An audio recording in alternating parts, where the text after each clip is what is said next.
What's going on, YouTube? Kamikazevondoom here with some breaking news regarding the Division 2. So sit back, relax, grab that popcorn, don't forget to hit that like, subscribe if you haven't already, and let me know what you think in the comments section below. But all of this news and more is on my Twitter page, X if you nasty. So follow me over here at Kamikazevondoom for all the breaking news regarding the Division franchise at all.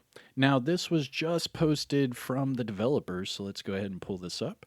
Now, it says that they will be taking down the Division 2 servers for a scheduled maintenance tomorrow, and that is March 19th.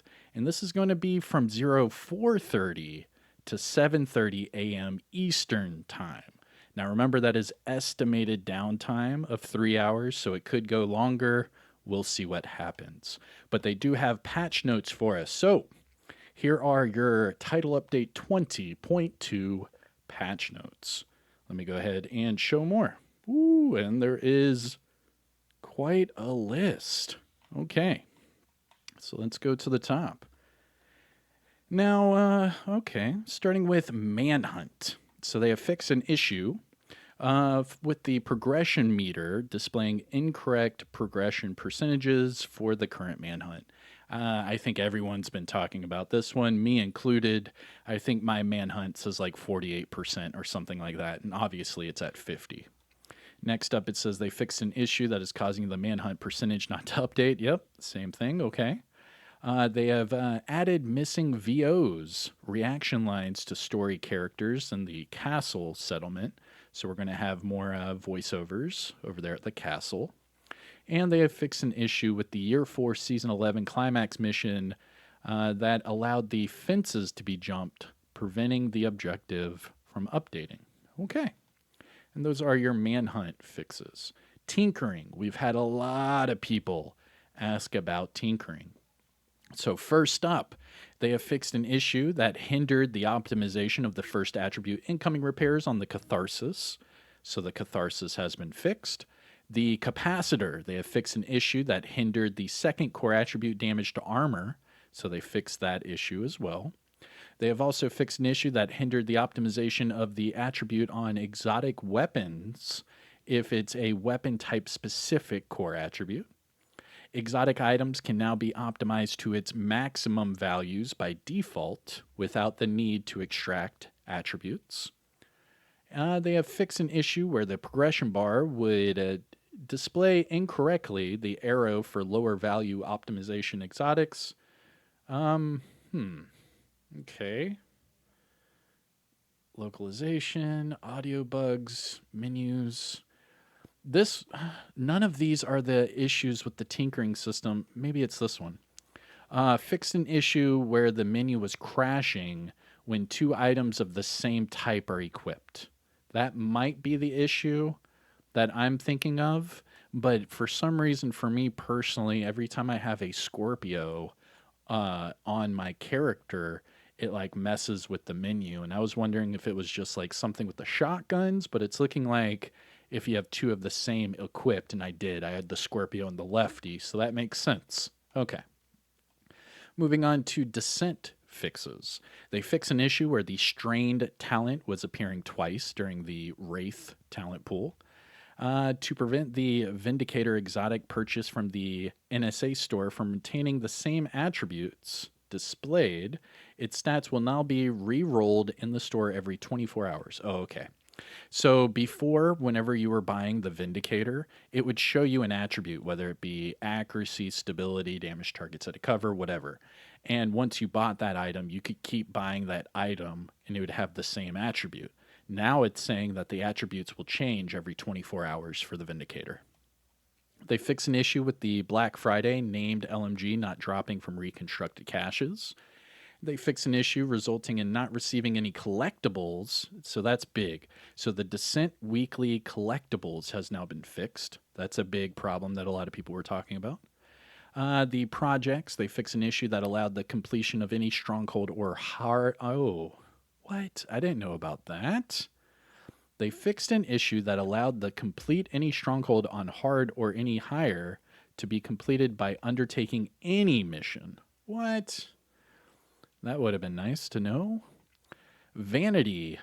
They resolved an issue with receiving a placeholder backpack trophy instead of the hot dog backpack trophy when opening the backpack trophy case at the National Bond Armory classified assignment. They added a new feature enabling in game characters with longer hair to visibly retain their hairstyles while wearing bandanas, hats, and helmets. Nice. And they fixed a whole bunch of clipping issues. Very cool. UI changes. Various store updates resolved an issue. What is that? Various store updates. Interesting. Is that the premium store? Is that what they're talking about with the bundles and all that? Probably. UI changes. They fixed an issue missing thumbnails when confirming a purchase for hats, glasses, scarves, mask, or shoes. They removed the arm patch category from the crafting, and it says until next time. What? What is? They're just trolling. The If you guys see that, just say I saw that in chat or in the comments. But the devs are definitely trolling at this point. That's funny. They removed the arm patches category from the crafting station until next time. Updated icons for the global events. Updated the description for the plating talent for the Aegis backpack. They updated the description for the behind you talent as well. Gear, weapon, and talent changes. They fix an issue with the Thunderstrike talent missing from the talent library.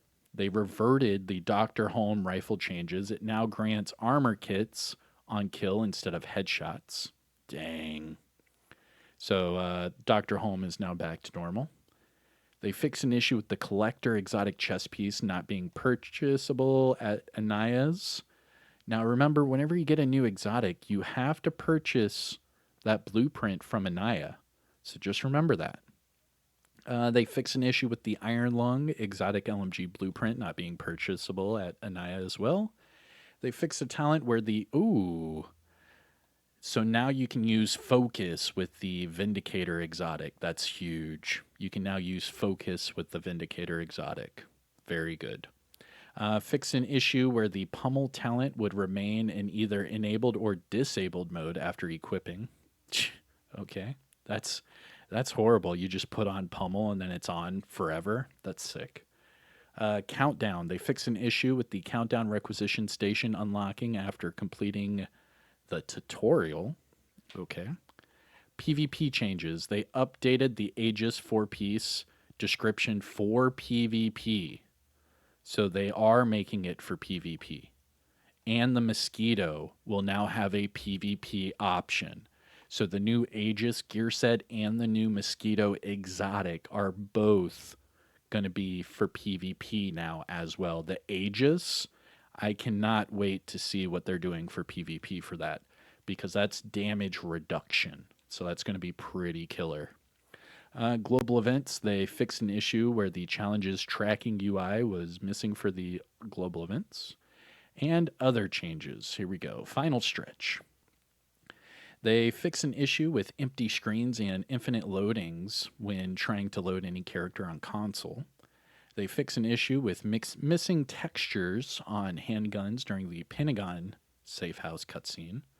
They fix an issue that caused the Maniac blueprint to be obtained upon deconstructing any skill mod. That's also for DZ resources. So I really hope that they fix that for DZ resources and skill mods. Fix an issue where the Elite Force Black Tusk faction from helicopters and legendary strongholds were not registered as Black Tusk. I guess that's for like keeping count for like kills or something. Fix an issue that prohibited changing loadouts at the... this is huge. At the shooting range. That's big. Because remember, whenever you're testing out stuff at the shooting range, it'll say you can't change anything because you're in combat. So that's huge. That's a good change. Updated the in-game text descriptions. They fix an issue that prevented players from reaching the final stage in the Federal Emergency Bunker after they skipped the interacting ladder. Fix an issue that caused random open-world rogue encounters to spawn in story difficulty stats. Ooh, that's right. Everyone was saying that the rogues were easier, and that's why, because they were stuck in story. Dang. Fixed an issue with green quality conflict caches incorrectly showing up in your inventory when bought from Danny Weaver. It's not just the conflict caches, though, because when you buy proficiency caches from Danny Weaver, they're green as well. Fixed an issue with Danny Weaver's shop restocking twice a week. What? So it's stocking twice a week for people? Interesting. Fix an issue with the menu crashing when selecting multiple items in the inventory using the shift key. And that is it. That is your title update 20.2 patch notes that will go live tomorrow. So let me just scroll through here really fast and just tell you the big ticket items. They are fixing all the percentages for the manhunt, so it won't show you the wrong percentages. Big ticket items. They fixed the capacitor so you can optimize the damage to armor. They fixed the Vindicator with the focus talent. They also fixed the collectibles for Descent. They, big ticket items. I mean, those are really the big ones. They reverted Dr. Home back, which is not a good fix.